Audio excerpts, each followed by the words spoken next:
So here, when we did the roof, this required 2 steps. The first step was to remove the sunroof, and the second step was to do the scoop.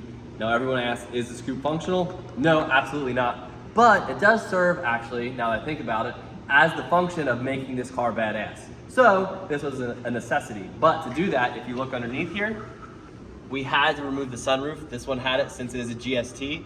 It had the sunroof, and Eastwood helped me out with that, so check out this video. Today, we're fixing intake welds on a Mitsubishi Eclipse. Granny shifting, not double clutching like you should. So what's going on, guys? Today, we're gonna show you how to install the diamond plate floor on a Mitsubishi Eclipse.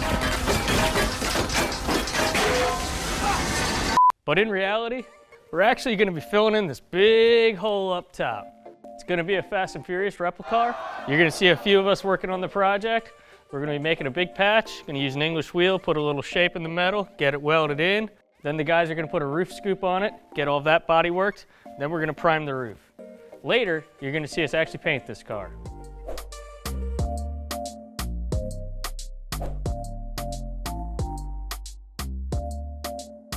So the actual opening is about 21 1/4 by 31 1/4. What we're then doing, I actually made it 24. We're gonna go to 34. That'll give us a little bit of space to be able to drop this on, put some shape into it, and then we're gonna come up from underneath and actually trace our true cut line once we have the panel formed. While Cody is rough cutting the roof patch panel, he has the other guys stripping the factory paint off the roof to have an edge to weld to. We cover the car with welding blankets and paper to protect the glass and interior. I live my life 2 feet of tape paper at a time. It's about 3, maybe 4.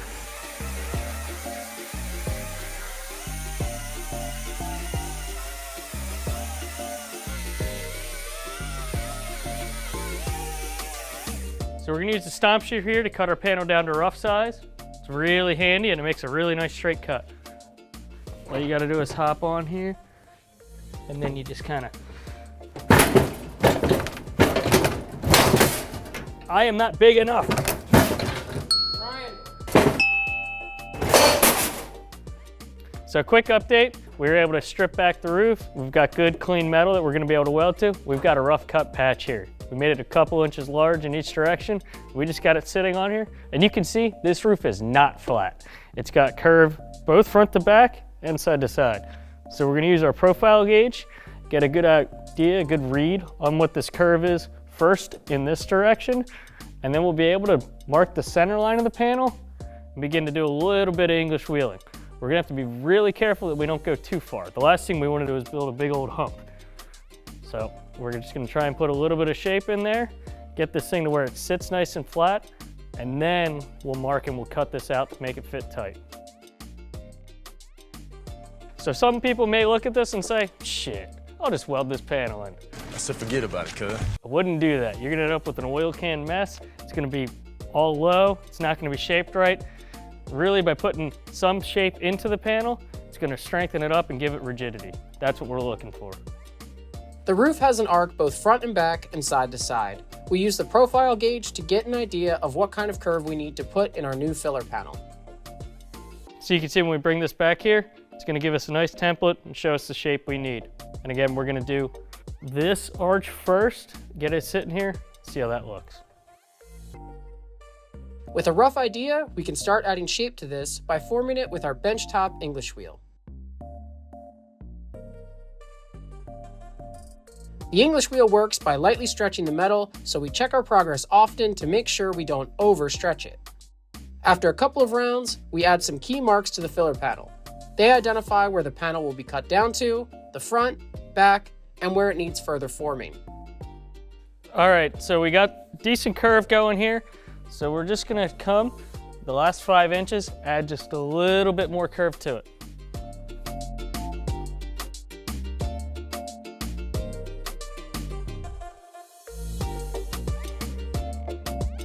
All right, so we've got our curve pretty well established, side to side.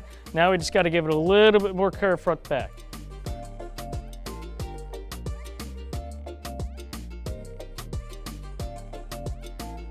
After a few rounds with the English wheel, we were able to get some good curve into this panel.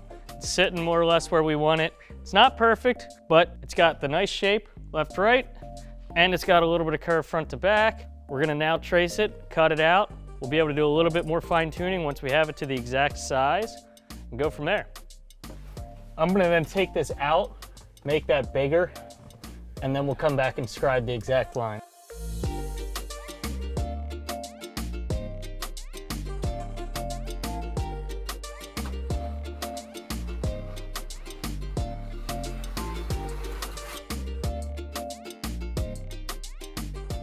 Now that we scribed it, you can see we've got a good clean cut edge all the way around the panel. This is gonna let us sneak up on it with our electric metal shears. It's amazing how close you can get and how accurate of a cut you can make with these. I'm sure we're gonna have to do some fine tuning, make this fit just right, but the whole key is let's start making it smaller.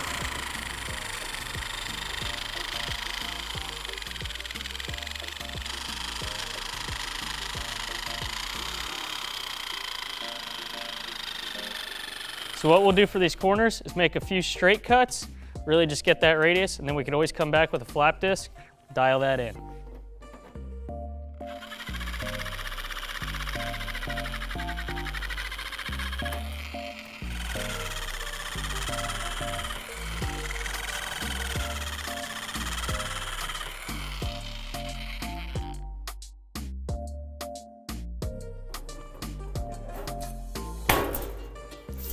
We do some fine tuning with tin snips and a grinder, then lay it in the roof for inspection.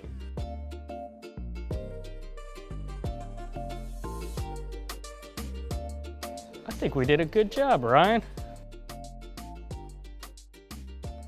It fits. After a bunch of trimming and a lot of test fitting, we were able to get this thing pretty dialed in to where it's sitting. It's got good shape, it's pretty consistent, it's not really wiggly or anything, so we're gonna slowly start tacking it in.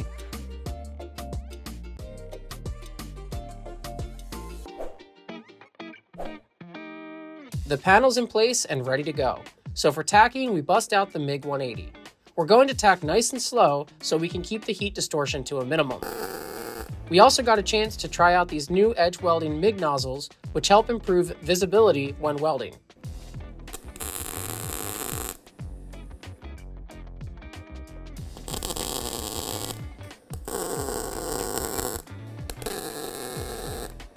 Well, we got it tacked in place. It's sitting still where we want it.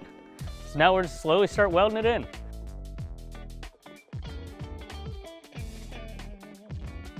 Hey Dave, how was the tuna salad here? I like the tuna here. Bullshit, asshole. No one likes a tuna here. Now we got to weld it home. We're gonna give it a shot with the AC/DC MP200i on TIG. I think with the fit up we got, it should actually go pretty smooth. If that doesn't work out though, we can switch right over to MIG and just weld it home. So let's get into it. We sharpen our tungsten and get to work. Cody's actually using 035 MIG wire as his filler rod here. All of this is to keep the heat down and minimize warping the panel.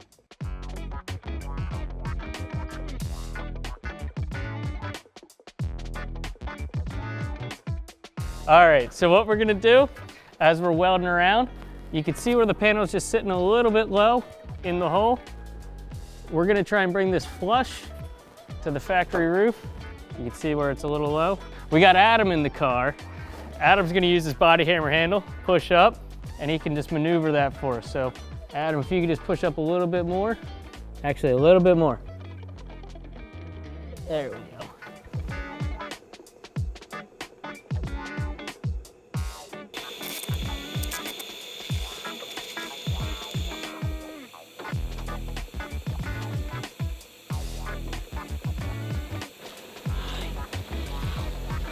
So what we did, we ran around the panel and tried to get a bunch of tacks in a few different areas.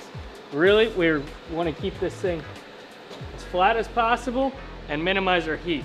So we're going to keep working around the panel slowly. We're going to take breaks, make sure it stays cool, and just go from there.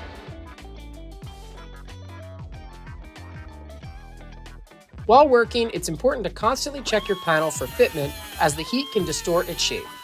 Ours came slightly misaligned after welding, so we address it by cutting a tack and getting it back into plane by applying pressure from inside the car. These kinds of things should lessen the bodywork later on.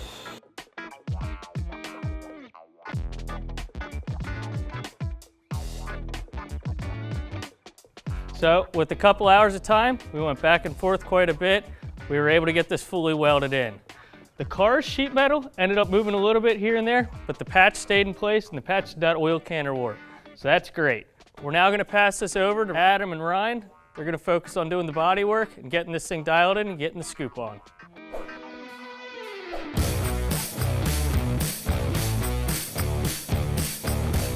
So back to this being a really unconventional project, we need to do some body work to get the roof fairly straight. Then we can mount the scoop, and then we can finish the body work and move to primer. The scoop has flat flanges it sits on, so we want as much of that surface area to contact the roof as we can. With all of that said, we start by grinding our welds flat and stripping back the paint even further with a flap wheel and a DA sander. At this point, we're realizing the factory sheet metal moved way more than we had hoped. Even with taking our time, using TIG instead of MIG, and moving frequently, these things can still happen. Not a problem though, we can address these issues by using our stud welder attachment and slide hammer. This is a technique that's been around for decades in the auto body field. Essentially, you weld little studs in low spots of your metal, clamp on your slide hammer, and pull the metal back straight. After a little bit of work, we cut off the studs and move on to fiberglass.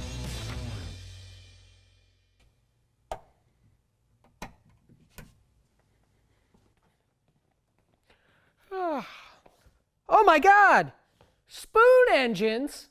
So our next step is to skim the roof in fiberglass reinforced body filler. This is great for sealing up weld seams, and since it's reinforced, it's less likely to crack than traditional body filler. We actually have a new mix we're testing on this car as well that's easier to spread and sand than our older version. Ryan gets a couple rounds in, applying, sanding flat with 80 grit, and repeating.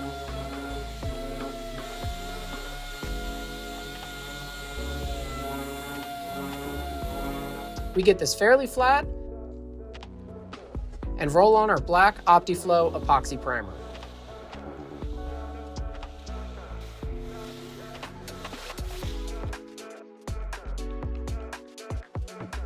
Go home, pizza boy, road's closed. Is not what you would say to this car. So we're in the middle of this masterpiece right here, and it's a very unconventional workflow process. So in the midst of what we're doing, we had to apply epoxy primer for rust prevention before we put on the fiberglass roof scoop. Most of this is gonna end up getting sanded off. We just won't be able to access the center section. So before we glue it onto the roof, we wanted to make sure that it was nice and protected.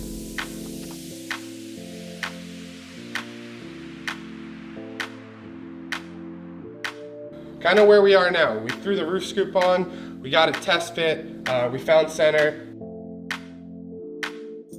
we trimmed the roof scoop, and then we drilled some holes and threw some clecos in it. So basically the clecos will just hold the entire panel in place while we're test fitting and moving it around.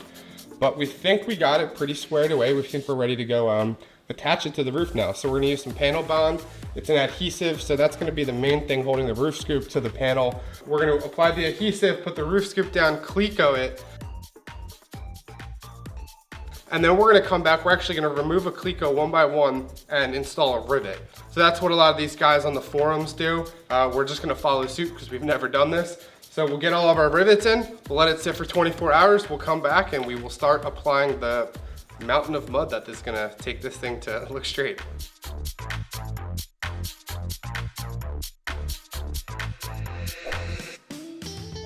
All right, so the scoop's on, mounted. It's got the panel bond holding it down, and then we even added a couple rivets to make sure that this thing isn't gonna fly off when it's going down the highway. Our next step is gonna be to start smoothing this into the roof, making it nice and Frenched in. We're gonna start by hitting this with the DA, getting rid of these edges, and then we can go ahead, take our short strand fiberglass and smooth it in, cover it in some light body filler, and get this all looking good.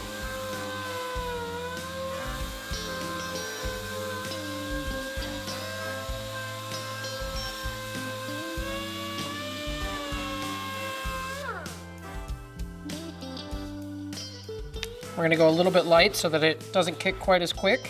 And then your goal with this stuff is always to keep air bubbles from coming in. So you wanna try and keep it as flat as possible and not introduce more air. Especially for your normal body filler stuff. So otherwise you have pinholes and then you gotta fill them again. It's a pain in the ass. We have this big gap to fill.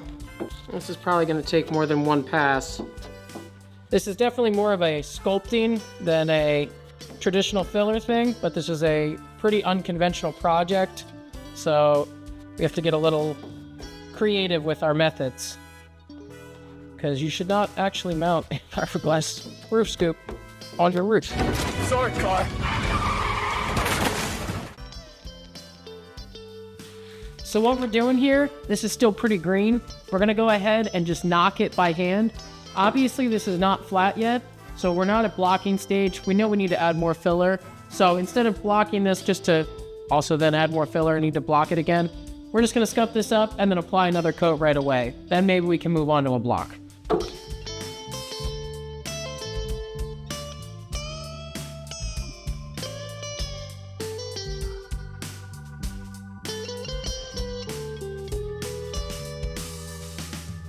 After a few more rounds of applying fiberglass, we get to blocking. We pop out the contour DSB with some 80 grit and start going to town.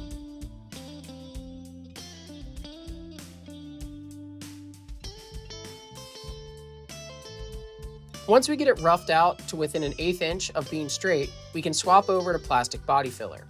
This is the same process we've been doing. Apply another coat of filler, block until your high spots are showing, and then repeat. You'll notice this takes a lot of mud. I also should have stuck with the DSB more. I hit this with the DA a couple times and it made a ton of dust.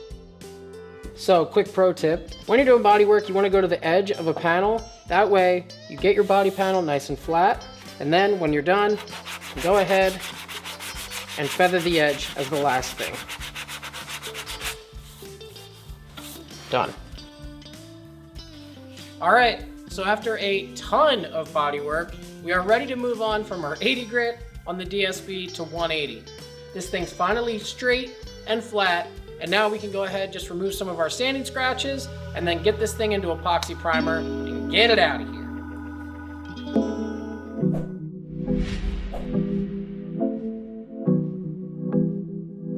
All right, the bodywork is straight and sanded. Now we can move the car into epoxy primer. You'll notice we've done a bunch of work on the deck lid that we haven't focused on. That will be highlighted as its own video later on. We give the car a final blow off with the air hose, pull it into the MES booth. It's not about how you prep your car, it's about how you paint your car. And tape it up. The car is ultimately going to be lime green, so we're going with our standard gray epoxy primer. Once it's wiped down with pre-painting prep and a tack rag, we can let it rip. We do 3 coats with 10-minute flash times in between.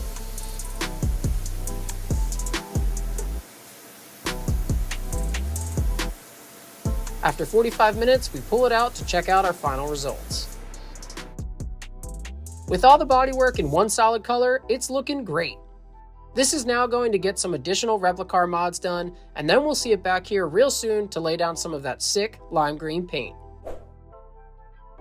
If you also want to add a roof scoop to your car, or any other Fast and Furious mods, you can get all the tools and products you need at Eastwood.com.